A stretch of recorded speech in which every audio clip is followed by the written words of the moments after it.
اور وہ تقریباً 6 مئی 2022 سے 20 مئی 2022 تک اپنے جلسوں کا اہتمام کریں گے مختلف شہروں میں، اور اس میں لائرز کنونشن سے بھی وہ خطاب کریں گے، اور اس کے ساتھ ساتھ موجودہ حکومت کے ساتھ تعلق رکھنے والی مریم نواز صاحبہ اور حمزہ شہباز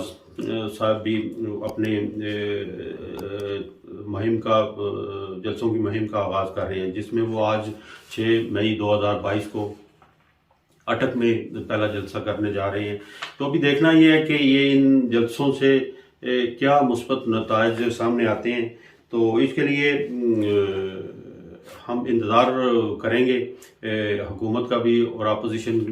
کا بھی کہ وہ اس صورتحال کو کس طریقے سے مینج کرتے ہیں دونوں۔ اس کے ساتھ ساتھ عمران خان نے علیم خان اور شوکت ترین کے حوالے سے بھی اپنے خیالات کا اظہار کیا کہ میری ان کے ساتھ دوریاں یا غلط فہمیاں یا مخالفت اس وقت شروع ہوئی جب انہوں نے خاص طور پہ علیم خان کا ذکر کیا کہ انہوں نے کچھ اراضی کے حوالے سے مجھ سے مدد طلب کی تھی، جو کہ ایک میں سمجھتا ہوں کہ غیر قانونی طور پر تھا یہ سلسلہ، تو وہ اس سے میں نے تھوڑا سا نظر انداز کیا، جس کی وجہ سے ہماری یہ دوریاں یا آپس میں غلط فہمیاں پیدا ہونی شروع ہوئی۔ اس کے برعکس علیم خان نے یہ اس عمران خان کے بیان کی تردید بھی کیا، اور انہوں نے یہ چیلنج بھی کیا وہ کسی بھی ٹی وی چینل پہ آ کر میرے ساتھ مناظرہ بھی کر لیں، شوکت ترین صاحب کو بھی بلا لیں، ہم تینوں اکٹھے بیٹھتے ہیں اور تینوں ایک دوسرے اپنے خیالات کا اظہار کرتے ہیں، اور عوام بھی دیکھے گی اور پاکستان کے تمام لوگ بھی دیکھیں گے کہ کون سچا ہے اور کون غلط بیانی کر رہا ہے۔ تو یہ ساری میں سمجھتا ہوں کہ ایسا نہیں ہونا چاہیے کہ جو ماضی کے دوست تھے جب وہ اکٹھے بیٹھتے تھے، سب کچھ اکٹھا ہوتا شیئر کرتے تھے، اور جب وہ علیحدہ ہو جائیں تو پھر وہ ایک دوسرے کے مخالف بیانات دینا شروع کر دیں۔ یہ ایک اچھی روش اور روایت تو نہیں ہے، لیکن علیم خان کی طرف سے بھی یہ کہا گیا کہ مصالحت کے تحت ہم خاموش ہیں، ورنہ تو ظاہر ہے ان کے پاس بھی بہت ساری باتیں ہوں گی۔ لازمی بات ہے جب دوست اکٹھے بیٹھتے ہیں یا سیاسی طور پر جب رابطہ اکٹھا رہتا ہے بندوں کا، تو وہ ایک دوسرے کے ساتھ ہر لحاظ سے باتیں سیاسی طور پر بھی شیئر کرتے ہیں اور ذاتی طور پر بھی، تو ایسا نہیں ہونا چاہیے۔ بہرحال پاکستان کی سیاست اسی طرح ہی ہے۔ تو اس کے ساتھ ساتھ ایک اور میں ذکر کرنا چاہوں گا، شاہد افریدی جو کہ ہمارے کرکٹ ہیرو ہیں، وہ ہیرو تو ہیں لیکن میں ٹھیک ہے، یہ ہونا چاہیے کہ کسی بھی پارٹی کے ساتھ ایفیلیشن ضرور ہونی چاہیے، لیکن میں سمجھتا ہوں کہ اگر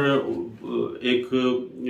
فرد جو پبلک فگر بن جاتا ہے یا ہیرو کے طور پر وہ اگر پاکستان میں جانا جاتا ہے، تو اس کو اپنے کردار کو ایسے طریقے سے لوگوں کے سامنے پیش کرنا چاہیے جس سے اس کے جو کریڈٹ ہوتا ہے ہیرو ہونے کا یا ان کے جو فینز ہوتے ہیں ان میں وہ سوچ پیدا نہ ہو کہ وہ سوچنے پر مجبور ہو جائیں کہ یہ ہمارا ہیرو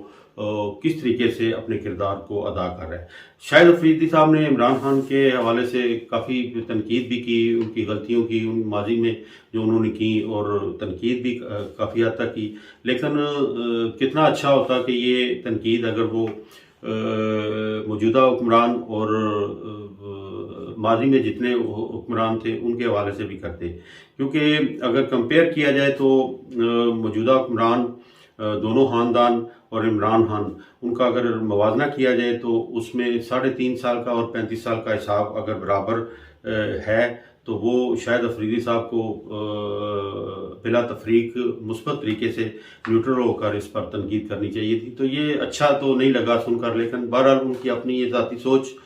جس طرح بھی وہ سوچتے ہیں، اینی ہو وہ ہیرو تو ہیں کرکٹ کے حوالے سے، لیکن میں سمجھتا ہوں کہ اللہ تعالیٰ کی طرف سے یہ جو بلندی ہوتی ہے یا جو ترقی ہوتی ہے یا جو عزت ہوتی ہے، رسپیکٹ ہوتی ہے معاشرے یا ملک میں یا دنیا میں، وہ اللہ تعالیٰ کی طرف سے ہوتی ہے۔ جیسے کہا جاتا ہے کہ وَتُعِزُّ مَن تَشَاءُ وَتُذِلُّ مَن تَشَاءُ، لیکن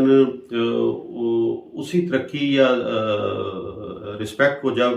اگر بندہ مس یوز کرتا ہے، غلط طریقے سے استعمال کرتا ہے، تو ظاہر ہے وہ اس طرح کا امیج تو نہیں ہو سکتا عوام میں۔ تو بہرحال مختلف رائیں جو ان کو پسند کرتے ہیں، جو ان کے پرماننٹ ہیرو ہیں ان کے لیے، وہ تو لازمی بات ہے، دھڑے کے لوگ جو ہوتے ہیں وہ اسی طرح آتے ہیں، سیاست میں ہو یا کسی بھی شعبے میں۔ تو اس کے ساتھ ساتھ پاکستان میں ابھی دیکھنا یہ ہے کہ یہ جلسے جو ہو رہے ہیں ان کا نتیجہ کیا نکلتا ہے، اور مقتدر ادارے جو ہیں ہمارے جو مقتدر طاقتور ادارے ہیں وہ کس طرح اس صورتحال کو دیکھتے ہیں اور کس طرح اس صورتحال کو مینج کرتے ہیں۔ اور امید یہ کی جاتی ہے اور خواہش بھی یہ کی جاتی ہے کہ آنے والے وقت میں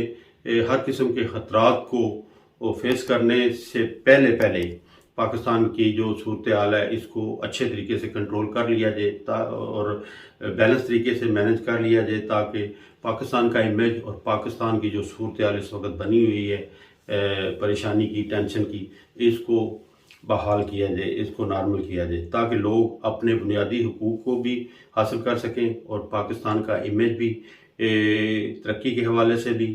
اور بے روزگاری کے حوالے سے بھی، مہنگائی کے حوالے سے بھی ہر لحاظ سے